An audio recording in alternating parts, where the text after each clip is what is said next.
Last week, I bought a Super Nintendo controller for use with the SNES games on Nintendo Switch Online, and it is very lovely indeed. But the controller isn't exclusive to this app. Technically, it is compatible with every Switch game the Pro Controller is, but how well do they play? I'm Dave from SaveDex, and I'm here to find out which Nintendo Switch games can be played comfortably with the Super Nintendo controller. If you're on the fence about how much value it holds, I'm about to show you just how useful it could be to your collection. To begin with, we could assume that any game that doesn't use the analog sticks will work. Some, such as Super Castlevania 4 and the Mega Man X collection, work better since those games were originally designed for the SNES controller. The games you are seeing in this intro are ones that I've tried and they do work well, no problems at all. They include Undertale, Celeste, Mega Man 11, Cuphead, Shovel Knight, Sonic Mania, Super Bomberman R, Yoshi's Crafted World and the Sega Mega Drive collection. It's funny how I can now play Mega Drive games with the SNES controller. So now let's dive into the games that I have a bit more to say about. Rayman Legends. Now this is one I thought, yeah, this will be playable, it'll be fun, but you have to hold ZL and ZR to sprint in this one, and those buttons are very small on the SNES controller, so that was really awkward to play. Katamari Damacy Reroll. I can't get past the title screen, you need both analog sticks to even move in this game. I gave Chirok a go, and you can't move, you need the analog stick. I tried shooting that monkey to see if I could at least do that, but it's a no-go there.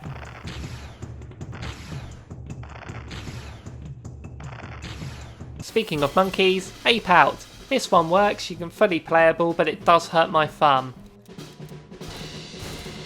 Also speaking of monkeys, Donkey Kong Country Tropical Freeze.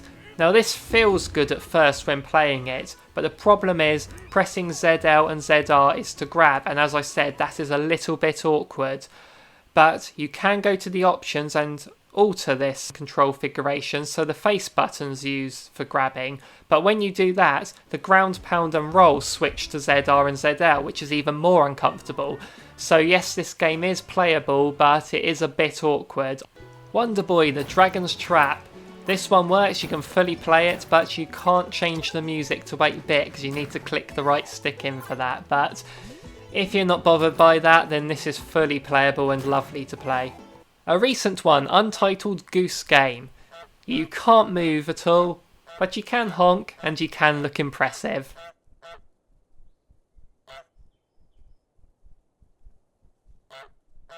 In Golf Story, I thought this would be a shoo-in. I thought I could move with this one with the D-pad, but no, I can't. I can't even navigate the menu to change the controls. So I switched to the Pro Controller so I could leave the game, but I couldn't find any option to change the controls to D-pad, which is sad.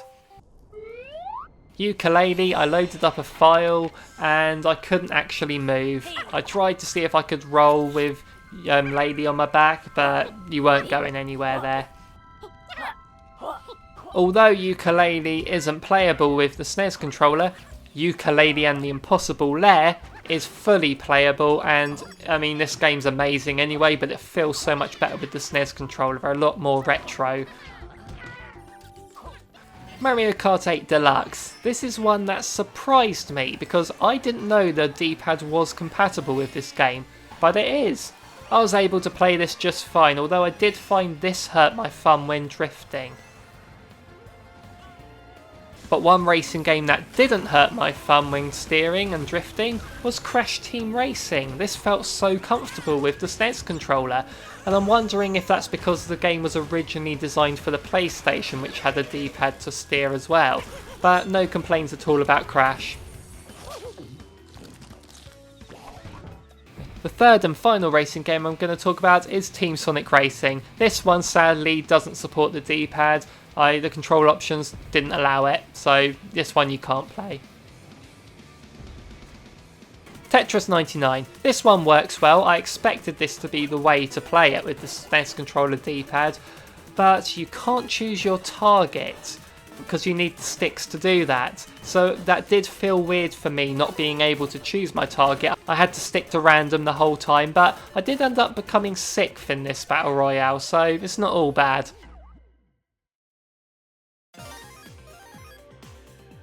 Super Mario Maker 2 was an absolute joy to play. I think this is the definitive way to play this game.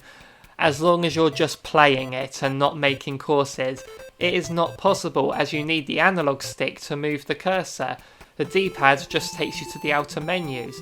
But I find the Maker is better with the touchscreen anyway. And here's a course I was able to make with it how it was, with the cursor having to stay in the middle. Here I go!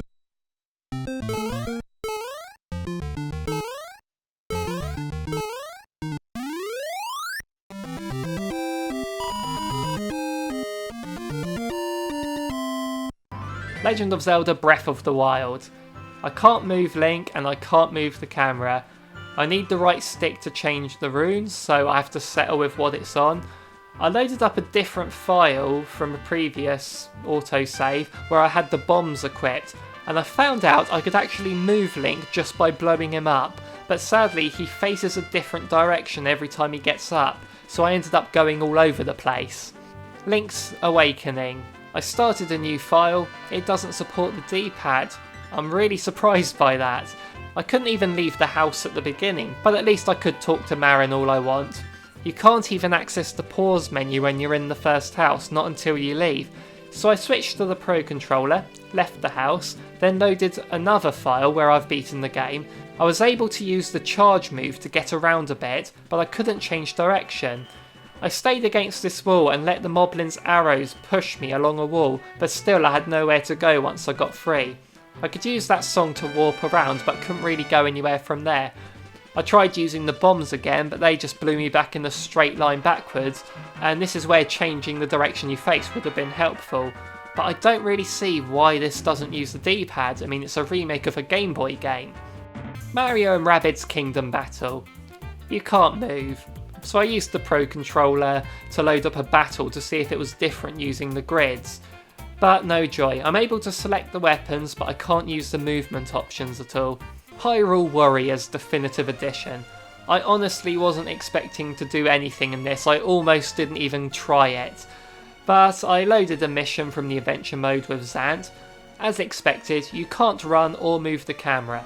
However, attacking makes you move forward naturally. I mean, look at that, as if Zant wasn't already weird enough. So you can move and you can attack, but when you need to go to specific areas, it's no good. So I had an idea. I loaded up a mission where it was to kill 400 enemies. I chose Link and Linkle and away I went. Switching between the two characters helps because when the AI takes over, they can make the character move and face the enemies. Manhandlers arrived and it was possible to target them and move the camera behind you with ZL. I failed on my first attempt at this mission, but I gave it another go.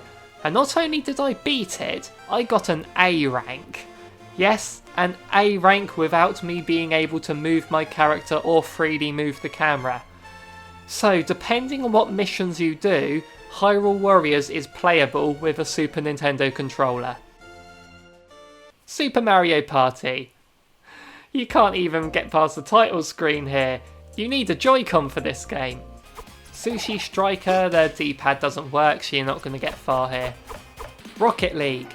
You can't steer, the ZR to accelerate feels uncomfortable. I just drove around all over the place in the match I played. I found out going on the roof in a straight line, you just end up going all over the place, and I imagine if there was a line behind me, it would have made a nice spirograph. Super Mario Odyssey. I loaded up my file and I was in the Seaside Kingdom. But I couldn't move Mario. That was a thing I knew was going to happen, but I thought, he's got a versatile moveset. I can throw Cappy, bounce on him to get forward, which I did to get into the water. And I saw a Gushen in front of me. I managed to capture it, and he was facing the Odyssey, so I zoomed back to the Odyssey, because you can't use the teleport in this, you need the analog stick for that. And I managed to backflip over the globe so I was facing it, and I tried out the Sand Kingdom, seeing that it has slopes. So I was able to roll around in a straight line, went all over the place and fell off the side and died. I decided to have another go, rolled down there again, and I stopped next to the guy who I was speaking to gave me a moon. I mean, yeah, the game isn't really playable at all without the analog stick, sadly, but I'm happy that I managed to get a power moon with just the SNES controller. Mario Tennis Aces. I jumped straight into an online tourney here because why not? And I discovered I was already in a finals match with Waluigi from a previous save. I took a risk here because I didn't know if the D-pad actually worked for this game, but luckily it does.